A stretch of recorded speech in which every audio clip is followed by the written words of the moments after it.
Assalamualaikum warahmatullahi wabarakatuh. Salam sehat. Jumpa lagi Sobat Sehat dalam acara Infus, informasi seputar kesehatan. Bersama saya, Leni. Acara ini dipersembahkan oleh Promosi Kesehatan Rumah Sakit Umum Daerah Tugurejo, Provinsi Jawa Tengah. Sobat Sehat, sebentar lagi kita akan memasuki bulan suci Ramadan, di mana umat Islam akan menjalankan ibadah puasa. Tentunya selama menjalankan ibadah puasa, kita tetap ingin badan kita sehat, bugar, dan asupan gizi kita terpenuhi. Nah, siang ini kita akan membahas tentang bagaimana mengatur asupan gizi saat puasa. Telah hadir bersama kita narasumber yang sangat berkompeten, yaitu Mbak Dian Eka Widyasari, SST Magister Gizi. Selamat siang Mbak Dian. Selamat siang Mbak Leni. Gimana kabarnya Mbak Dian? Alhamdulillah. Alhamdulillah sehat. Mbak Dian ini adalah seorang ahli gizi di Rumah Sakit Umum Tugurejo, Provinsi Jawa Tengah. Mbak Dian, sebentar lagi kan kita mau puasa nih Mbak Dian. Sebenarnya apa sih sebelum kita masuk nih ya, sebelum kita masuk ke tata cara ya, cara mengatur makan saat berpuasa, kita akan bahas dulu nih sebenarnya manfaat puasa itu apa sih dipandang dari sudut kesehatan. Ya, terima kasih Mbak Leni. Ya. Bismillahirrahmanirrahim. Dari yang sudah disampaikan Mbak Leni tadi, memang puasa adalah kewajiban ya, kewajiban yang kita terima dari Allah Subhanahu Wa Taala, yang di bulan Ramadan nanti kita kerjakan selama 1 bulan penuh. Dimana dalam 1 bulan itu memang kita butuh kondisi yang fit ya, harus fit, harus sehat supaya bisa beribadah maksimal di saat yang mulia nanti. Nah, sebetulnya untuk manfaat puasa tadi benar-benar bermanfaat Mbak Leni untuk dilihat dari segi kesehatan ya. Di antaranya adalah puasa sendiri itu kan kondisi yang lapar ya. Dari kita fajar, terbit fajar sampai dengan terbenam matahari itu kan kurun waktu dalam kurang lebih 13 sampai 14 jam badan kita dipuasakan, kemudian tidak ada asupan makan yang masuk ya, asupan gizinya benar-benar minimal, hanya ada di waktu buka dan sahur aja. Nah, di situ terjadi proses yang namanya autofagi Mbak Leni. Kalau istilah medisnya autofagi itu, auto adalah sendiri, fagi itu adalah makan. Jadi di dalam tubuh itu ada pada saat puasa atau lapar tadi terjadi kelaparan dan tubuh atau sel-sel yang lapar tadi akan saling memakan. Memakannya siapa? Nah, memakan selnya sendiri. Iya. Di dalam tubuh tadi ada proses yang sel-sel rusak atau sel-sel yang sudah mati itu akan dimusnahkan, dimatikan. Ya. Berarti dimakan sendiri oleh sel-sel yang lain gitu? Iya, betul. Sel-sel yang lainnya itu ya adalah sel-sel yang masih baik ya. Otomatis itu terjadi regenerasi sel. Jadi selama berpuasa seperti itu yang terjadi sebagai proses autofagi. Terus kalau misalnya nih Mbak, kan ada beberapa orang misalnya dia sakit diabetes atau sakit lambung misalnya, mah gitu ya. Apakah mereka juga disarankan untuk berpuasa?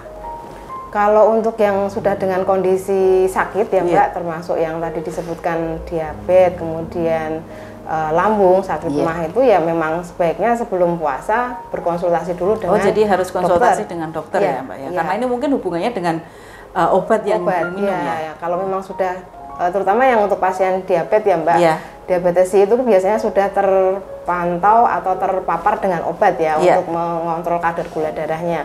Kalau misalnya kondisi sehari-hari dia sudah terpantau baik, kemudian obat tetap diminum, dia pola makan sehari-hari juga sudah baik juga, kemudian kemungkinan akan diizinkan. Tetapi kalau kondisinya masih gulanya belum stabil dan cenderung untuk mudah hipo atau hipoglikemi, nanti gulanya turun drastis gitu ya Mbak ya? Iya, takutnya nanti dengan kondisi berpuasa pasien atau orang tersebut jadi semakin hipoglikemi, terus jadi malah tidak bisa berpuasa kan, karena kondisinya gitu. harus dibatalkan puasanya dan malah berbahaya untuk pasien itu. Gitu.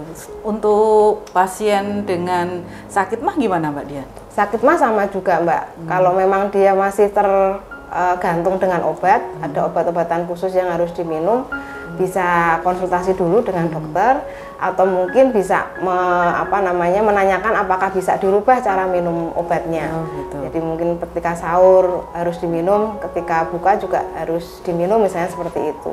Di sisi lain juga tetap memperhatikan asupan yang dimakan Mbak, karena untuk yang sudah punya gangguan lambung itu tidak semua makanan bisa bebas dimakan kan ya. Kondisinya dia sudah ada iritasi kan di lambungnya, kemudian ada makanan-makanan yang memang diduga untuk bisa memicu iritasinya semakin bertambah gitu ya. Apalagi kalau kondisi puasa sekian jam tidak ada masukan makanan, memang lambung juga dikhawatirkan akan terjadi ini kan, semakin beriritasi, semakin luka juga. Gitu. Berarti nanti ini berhubungan dengan asupan atau makanan yang akan dikonsumsi saat buka dan sahur ya? Betul ya, manajemennya kita bisa berhasil dalam berpuasa itu ya kuncinya di sahur dan buka tadi Mbak Leni. Gitu. Ya, berarti tadi kan Mbak Dian menyebutkan bahwa kuncinya itu di sahur dan buka. Nah, ini gimana sih Mbak cara mengatur asupan gizi kita selama kita berpuasa supaya kita itu nggak kekurangan gizi, terus badan kita juga tetap sehat gitu. Sehat ya.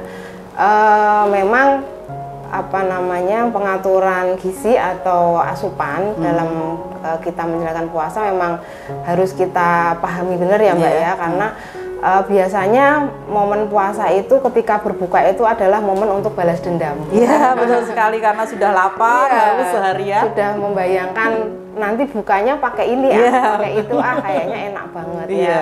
Lah itu tidak selalu betul juga sih Mbak. Memang harus membatalkan, tetapi dalam kondisi kita sudah berpuasa yang cukup panjang itu sebetulnya tubuh itu belum tentu butuh makanan yang langsung banyak porsinya. Jadi diawali dengan berbuka dulu. Berbuka itu yang baik, dan bila kita ikuti sunnah Nabi kita kita berbuka batalkan saja dengan 1 gelas air putih dengan kurma, makan kurma kisaran 1-3 biji. Itu sudah cukup untuk merehidrasi. 1 gelas dengan 1-3 butir kurma itu sudah cukup mengembalikan kebutuhan cairan kita ya Mbak, karena tadi sudah dalam tahap seharian, awal loh ya. Karena tadi seharian kita sudah puasa kan. Betul. Gitu. Ya, karena selama berpuasa tadi yang proses melaparkan diri tadi kan semua organ tubuh kita terutama di saluran pencernaan kan juga ikut berpuasa nih Mbak. Tidak ada makanan yang dicerna. Otomatis ketika kita mulai memasukkan makanan ke dalam tubuh kita, coba diawali dengan istilahnya awalan yang cukup ringan dulu. Ringan itu dalam arti bukan terus makanan ringan ya kayak kerupuk model gorengan, model itu cemilan-cemilan yang manis banget. Itu mohon tidak dikonsumsi dalam waktu yang cepat, maksudnya dalam ketika membatalkan puasa ya. Itu mungkin nanti di awalan berikutnya kesekian mungkin ya, kalau kan waktu setelah taraweh gitu ya. Jadi ada waktu makan yang bisa kita pilah-pilah ya. Untuk awalan memang kita batalkan saja dengan 1 gelas air putih dan kurma dulu.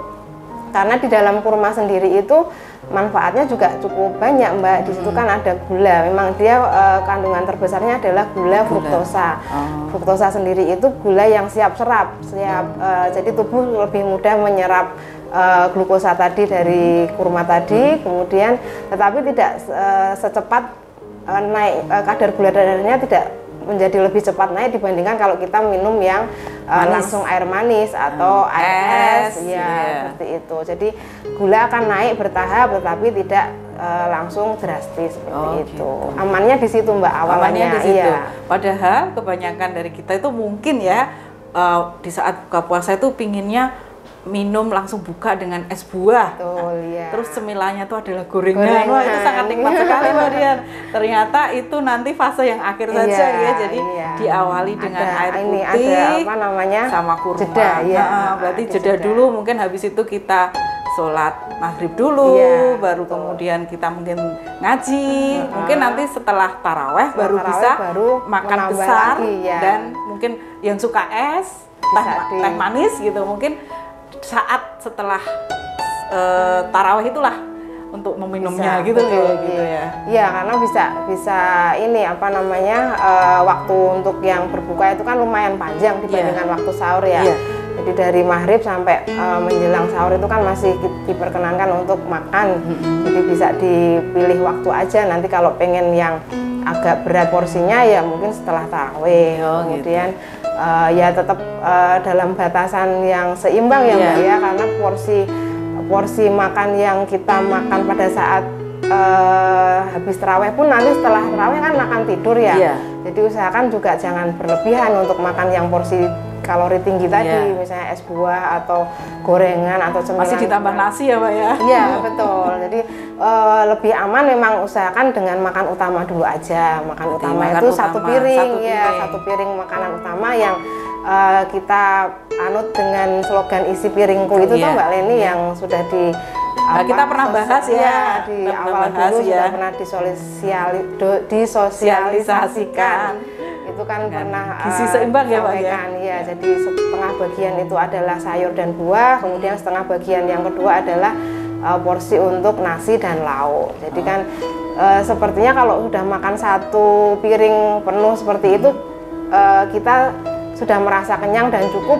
Insya Allah tidak kepingin untuk yang banyak lainnya. Makan yang lain ya. Kuncinya di situ dulu aja. Jadi setelah membatalkan puasa di maghrib itu, kemudian jeda dengan sholat maghrib. Kalau memang mau langsung makan utama juga boleh. Kalau dilanjutkan tarawih dan baru makan utama, setelah tarawih pun tidak apa-apa. Tapi usahakan penuhi dulu aja dengan makan utama. Setelah itu kalau memang masih merasa pengen ngemil atau pengen tambahan makanan lain, silahkan tambahkan tapi secukupnya aja. Oh gitu. Kok ini Mbak, buah misalnya ada orang-orang yang penyuka buah nih ya. Setelah buka puasa kita membatalkan dengan minum air putih dan mungkin 1 atau 3 butir kurma gitu. Kalau langsung makan buah, kira-kira itu kaget gak lambung kita? Gitu. Buah segar ya Mbak Leni, buah segar, buah segar aja. Kalau memang mau membatalkan dengan buah-buahan pun juga diperbolehkan. Kan itu gulanya kan masih bagus ya Mbak ya. Gula buahnya juga termasuk fruktosa tadi seperti kurma. Jadi bisa dibuat alternatif untuk membatalkan. Tetapi ya itu tadi kalau memang hanya buah saja yang lebih aman. Nanti kalau buah ditambah susu kental manis ditambah itu nanti kalau punya tambah lagi ya Mbak ya. Tambah sirup itu juga termasuk yang lebih aman ya sudah. Kalau mau buah aja dan buah potong aja ya tanpa tambahan apapun gitu ya. Ya buah segar aja, tetapi tidak usah usahakan juga buah yang tidak terlalu asam ya Mbak Leni ya. Iya, karena mungkin lambungnya nanti bisa itu ya teriritasi juga seperti itu. Kalau yang masih ada gangguan lambung juga biar aman memang dipilih yang buah-buah yang manis ya. Aja ya, seperti itu. Oke, tadi kan sudah kita bahas gizi saat berbuka. Kemudian untuk sahur nih Mbak nih, untuk makan sahur gimana sebaiknya kita mengatur pola gizi kita? Kalau untuk yang makan sahur sendiri itu juga sebetulnya dia juga sebagai ini ya, sumbangan energinya juga cukup besar itu Mbak, karena 40% dari asupan sehari itu juga dipenuhi bisa dari sahur itu tadi. Oh iya. Sahur ini itu menyimpan kalori dulu untuk berpuasa gitu ya. Karena untuk ini bahan bakar ya. Iya, bahan bakar untuk kita berpuasa dalam waktu 13 sampai 14 jam nanti ke depannya itu. Jadi diusahakan memang sahur pun kita sarankan untuk makan makanan utama. Jadi makanan utama ya makan 1 piring tadi, isi piringku tadi ya Mbak ya. Tadi tetap dipenuhi, ada nasi, ada lauk, ada sayur plus buah, kemudian ditambahkan dengan misalnya kalau mau menambah cemilan lagi ya tadi mungkin yang aman ya buah itu tadi atau kurma juga atau segelas susu itu pun juga diperbolehkan. Oh masih diperbolehkan ya? Tidak apa-apa. Jadi lebih istilahnya untuk melengkapi ya. Kalau susu itu kan ya kalau sudah makanan utamanya terpenuhi susu pun tidak masalah. Tapi kalau mau menambahkan pun nggak apa-apa. Yang penting porsi perut masih cukup ya, karena kan waktu sahur itu kan cukup pendek ya. Kadang-kadang kita mengakhirkan sahur kan memang sunahnya mengakhirkan sahur ya. Jadi kadang-kadang yang penting udah makan utama aja lah sama minum sama buah, selebihnya untuk minum susu mungkin bisa diatur di pas yang malam aja pas buka itu aja, gitu. setelah tarawih aja. Ini tadi kan membahas tentang gizinya. Terus bagaimana dengan minum, Mbak? Kebutuhan air minum kita cairan kita itu dimulai dari sahur dulu ya, mulai dari sahur nanti terus buka. Kan kita tetap harus paling nggak 2 liter ya, Mbak. Itu gimana itu, Mbak? Kan kadang kita itu sudah minum terus kenyang kalau pas buka itu. Nah itu gimana itu cara mengaturnya? Untuk aturan minum 1 hari tetap harus jalan ya, Mbak Leni ya. Meskipun kita tidak makan minum seharian, tetapi untuk aturan 2 liter per hari air putih tetap harus dipenuhi selama dari berbuka sampai ke sahur itu. Lah untuk rinciannya ya, rinciannya untuk kapan mau minumnya itu bisa dimulai dari berbuka itu 1 gelas tadi ya. 1 gelas ini saya asumsikan 2 liter itu adalah dipenuhi selama 1 malam itu sampai sahur. Kemudian dalam porsi 1 kali minum adalah 250 cc. Jadi 1 gelas 8 gelas belimbing itu. Kemudian dimulai dari pas berbuka itu pertama 1 gelas ya. 1 gelas. Yang kedua setelah sholat maghrib atau mau makan. Ya itu berarti sudah yang kedua. Yang ketiga adalah setelah sholat tarawih. Ya, ini gelas ketiga. Gelas ketiga, kemudian 2 gelasnya setelah makan. Berarti setelah makan satu, kemudian 1 dalam. Setelah makan minum banyak itu nanti kembung nih, Mbak. Ya tidak langsung satu tahap itu sih, Mbak. Mungkin gitu bisa disambung, mungkin agak nanti juga nggak apa-apa. Berarti nanti habis makan malam setelah tarawih itu 1, mau tidur 1 gitu, Mbak. Tidur 1, betul. Berarti sudah 5 nih. Sudah 5 sebelum sahurnya sebelum sahurnya tinggal sisanya itu sebelum berarti sahur. Nanti sahur harus 3 gelas. Iya, jadi sebelum bangun tidur, kemudian sebelum makan bisa minum dulu 1 berarti gelas. Bangun tidur sebelum makan sahur sama setelah makan sahur gitu ya. Itu untuk mengakhirkan di menjelang imsak dan subuh itu bisa berarti 8 itu ya. 8 itu dibagi 5 di saat buka sampai malam, 3 di saat sahur gitu ya. Oke. Dan bisa ini dijalankan karena kadang-kadang memang agak susah ya, karena merasa sudah minum 1 gelas terus merasa sudah cukup ya, padahal sudah kenyang. Kebutuhan cairan kita belum terpenuhi tetap harus untuk kita penuhi, karena untuk ya itu tadi bensin lagi untuk yang berikutnya, untuk hari-hari berikutnya biar tidak ada dehidrasi. Nanti kalau kebutuhan air kita kurang mungkin pas tengah-tengah hari nih, terik-teriknya tuh jam 12 tuh kadang mungkin yang puasa itu lemes ya, Mbak ya, lemes.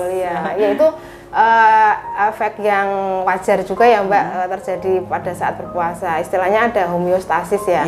Keadaan tubuh kita mempertahankan diri dalam kondisi yang yaitu tadi tidak sesuai dengan kebiasaan. Ya, karena puasa otomatis ada perubahan lingkungan yang terjadi, dipuasakan, tidak makan, tidak minum, otomatis tubuh akan beradaptasi bagaimana caranya. Biasanya memang ada keluhan pusing ya, pusing, lemes, terus tidak semangat, seperti itu ya, memang kondisi-kondisi yang wajar ya. Iya, wajar karena memang masukan makanan kita kan berkurang ya. Kemudian efek yang lain ada sembelit atau konstipasi karena itu ya, perubahan perubahan makan tadi, seratnya kurang, kemudian air minumnya juga mungkin belum bisa memenuhi yang 2 liter tadi. Gelas tadi ya. 2 liternya tidak terpenuhi, otomatis perubahan seperti di saluran cerna sembelit tadi bisa mungkin terjadi. Oh gitu. Terus Mbak, selama puasa apakah kita masih harus berolahraga? Mengingatkan kalau germas itu ya makan sehat, ya olahraga gitu. Gimana Mbak? Ya, satu paket dengan mengatur makan ya Mbak Leni ya. Meskipun berpuasa, kita juga dianjurkan untuk tetap berolahraga atau beraktivitas fisik di luar keseharian aktivitas kita ya. Untuk apa ya? Untuk ini mengimbangi aja sebagai penyeimbang ya, karena untuk selama berpuasa itu kan kita juga butuh kondisi yang bugar ya, kondisi yang fit untuk beraktivitas. Jadi fungsinya olahraga di situ selain untuk kebugaran tadi juga untuk mengimbangi makanan yang masuk. Oh gitu ya, untuk membakar kalorinya. Betul, ya Pak ya. Kadang-kadang ya kita suka hilaf kan ya Mbak. Tadi ya makan itu, mungkin pengennya yang ini aja. Ya, gitu ya. Mumpung buka terus makannya kan terus bisa over. Gitu ya, itu tadi kadang-kadang kalau tidak ada pembakaran tubuh yang cukup, otomatis kan makanan yang berlebih tadi akan ditimbun menjadi lemak. Iya, nah itu tadi fungsinya olahraga di situ. Jadi untuk bisa menyeimbangkan antara makanan yang masuk dengan yang dikeluarkan sebagai energi tadi. Jadi kita perlu berolahraga. Olahraganya nggak usah yang ini kok Mbak Leni, nggak usah yang berat, artinya tidak terus langsung kita harus ke gym, harus fitness yang sekian jam, enggak, karena juga mungkin ringan-ringan aja ya betul, Mbak. karena waktunya juga pendek kan, tidak bisa kita ikut selama puasa tidak mungkin olahraga di siang atau sore hari, otomatis kita bisa ubah waktunya untuk berolahraga tadi bisa setelah tarawih. Berarti malam hari. Betul, ya Mbak, malam hari atau sebelum berbuka kurang lebih setengah sampai 1 jam kalau kan, kalau masih punya tenaga loh ya itu jadi juga, nanti terus berbuka kan seger gitu betul, ya Mbak. Itu juga dilihat dengan kondisi masing-masing ya. Kalau merasa sudah lemes ya jangan berolahraga pada saat sebelum berbuka. Bisa nanti setelah tarawih aja atau sebelum sahur. Oh gitu ya. Sebelum sahur. Mungkin hanya 15 menit aja sudah cukup Mbak untuk tidak perlu sampai 30 menit ya. Tidak perlu sampai lama-lama, kalaupun bisa continue 3 sampai 5 kali per minggu, mudah-mudahan sudah bisa ini apa istilahnya bisa lebih bugar kondisi kita setiap hari meskipun berpuasa tadi.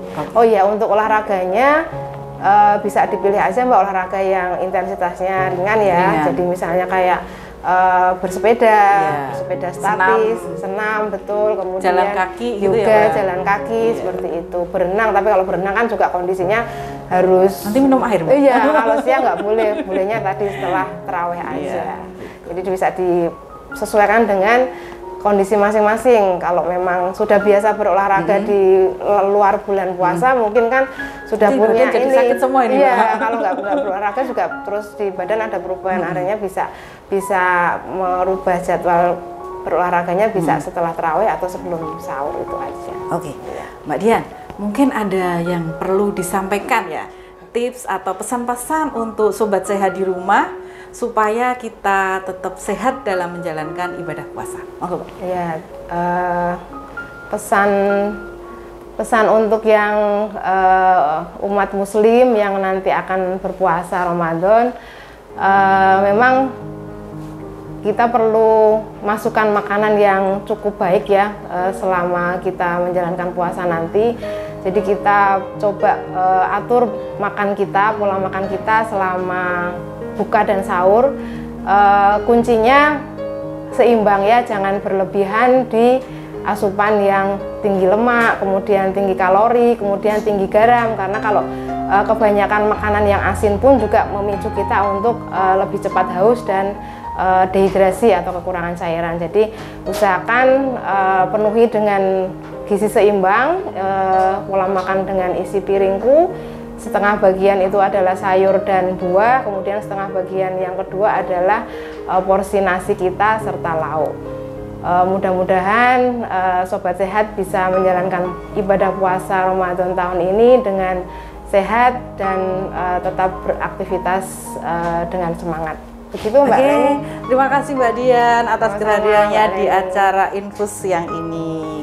Demikian Sobat Sehat Infus, pembahasan tentang cara mengatur asupan gizi saat berpuasa. Saya selaku pembawa acara mohon maaf apabila ada salah kata dalam penyampaian acara Infus pada siang hari ini. Dan nantikan episode Infus berikutnya tentunya dengan tema yang lebih menarik. Tetap semangat, tetap jaga kesehatan, dan salam sehat. Wassalamualaikum warahmatullahi wabarakatuh. Waalaikumsalam warahmatullahi wabarakatuh.